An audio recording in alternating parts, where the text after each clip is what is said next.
We've practiced well all week since getting back from the Arizona trip, and we've really told them, tried to tell them, I think that's one of the hardest things in sport when you come back and you have to play, whether it's home road or home road. You get a big win over a top 5 team and then come back and get that next one. I think that's one of the hardest things to do in basketball, and we were pretty impressive tonight. We were engaged right from the beginning. We really talked about concentration all week, and I thought our guys really concentrated well. In a lopsided game, only to have 8 turnovers, I thought we were just really good in a lot of areas. We took good shots. We made shots. We shared it. 23 assists again. This team just continues regardless of what the circumstance is. They play awfully hard, and they play together. And I thought we were really good at both ends tonight. Steve, I know TJ's got the sprained ankle. How's it looking, really? Well, we hope good. You know, he'll be crutches, boot, trying to get that thing rest and a lot of treatment. I told him 5 minutes, 2, 1 and 1. That's not a bad line in 5 minutes. So we're having fun with him, and that's who he is. So, but we obviously got to get him back as soon as we can. But it was just a sprained ankle, so it wasn't. It's not a bad one, but we'll have to wait and see what the next 48 hours looks like as far as his availability for Saturday. So there's X-rays have ruled out a break or anything like that? Yeah. I just met with the doctors. I saw them at half, and then I saw them after the game. So it's just a sprained ankle.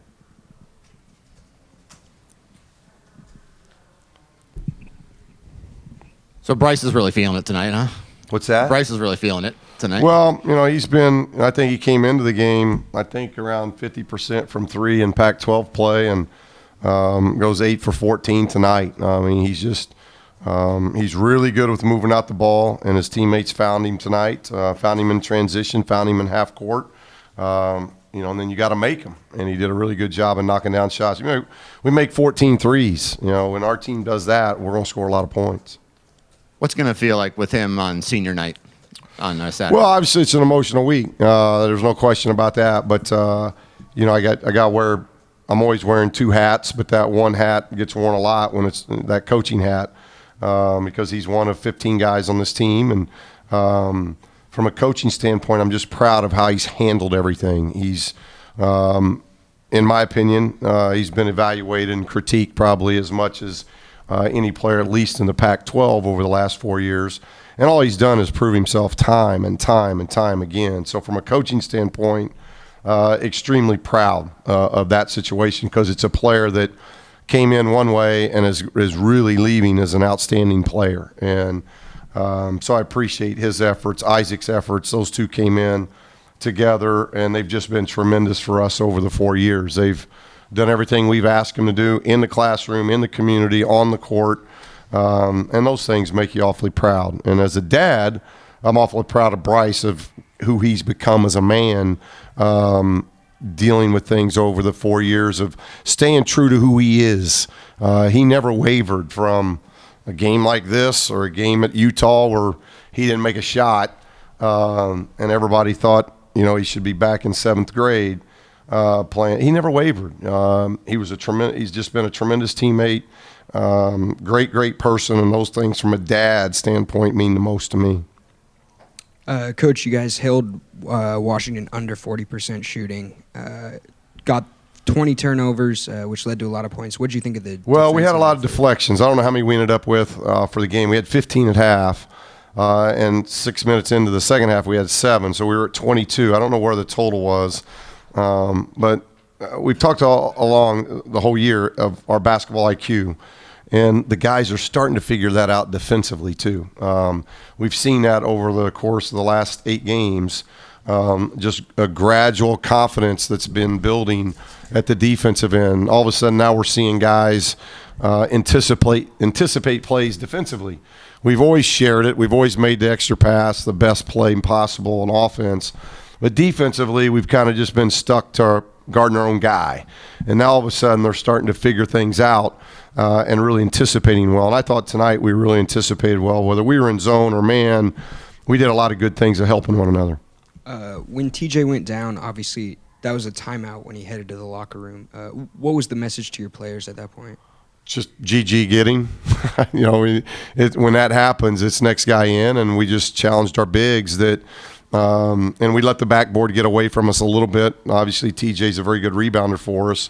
But I thought, our guards did a good job. Zoe got down there and got 7 rebounds. But I think that's something GG, he ends up with 6. I don't know what EK ended up with 4. So we kind of just challenged our bigs, and if there was an area of weakness in this game, it might have been the backboard. But again, we shot 52%, they shot 39%, so there's going to be a lot more missed shots one way or the other. And then you guys kind of ran away with it. Was there any thought to taking the starters out earlier tonight? Well, we started taking them out at 3.5. I mean, when do you want me to take them out? 5? Is there a secret meeting? I don't know when that secret time is. I was a player once, and when you're a player, if you're going to get pulled with 8 minutes to go in a game, guess what you end up doing? Not beating people this soundly. So no, that's a wrong message. I got to keep these guys fresh. I got to keep these guys. We're not practicing long, so if I look at the minutes, Tom only played 22. I mean, everybody's minutes as I look at it. Bryce might have been close because of the injury that happened in the first half and Zoe's foul trouble. Everybody else's minutes are down. So if I had to do it all over again, I'd probably sub the same way.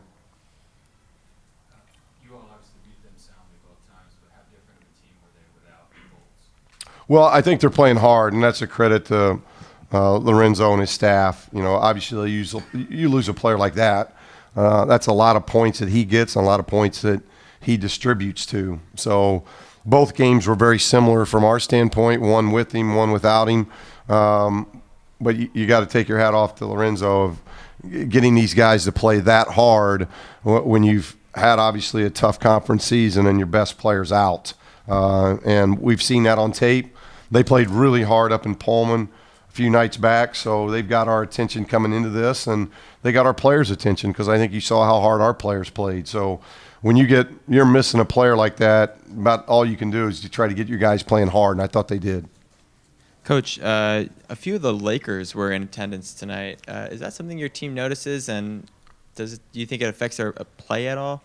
I would have no idea. It might be a question you ask our players. I would say it doesn't have an impact because we've had other players from the NBA in here all year. We've had scouts in here all year. We've had, I think the other day was our 86th practice, and we've had scouts at 75 or 76 of them. So our guys are used to that. So I'd be very shocked if they play at a higher level because all of a sudden there's a certain franchise that's in the house. Our guys aren't like that. Our guys are next game. They want to do everything they can to play hard and play well, and I think that's why they've consistently won this year. And that's what makes them a special group. It doesn't matter what the circumstance is. It's just the next game. So let's go out and play as hard as we can, and let's have fun doing it, and they're doing that. You played that lineup with EK and 4 guards towards the end of the game. What did you think of how that looked, and do you think that's a lineup? Well, with TJ down and TJ out, we're going to have to play some 4 guards. Like we were in November and December. We haven't played much 4 guards here for the last, I'd say, a month and a half. Really, since the SC road game, we probably haven't played 4 guards more than 2 or 3 minutes since that stretch. But when you lose a big, you can either go deeper into your bench or you go from an 8-man rotation to 7. We chose to go 7. I think we'll choose to do that again on Saturday if in case we don't have TJ. So we've got to rotate those 4 guards in there. And I thought we were really good. When we do that, Zoe just becomes the bottom of the zone. He's a great rebounder. He's a great anticipator. And now we've got 4 guards out there that are pretty special. So offensively, we don't slow up. We don't really change much of what we do. We're just not quite as big.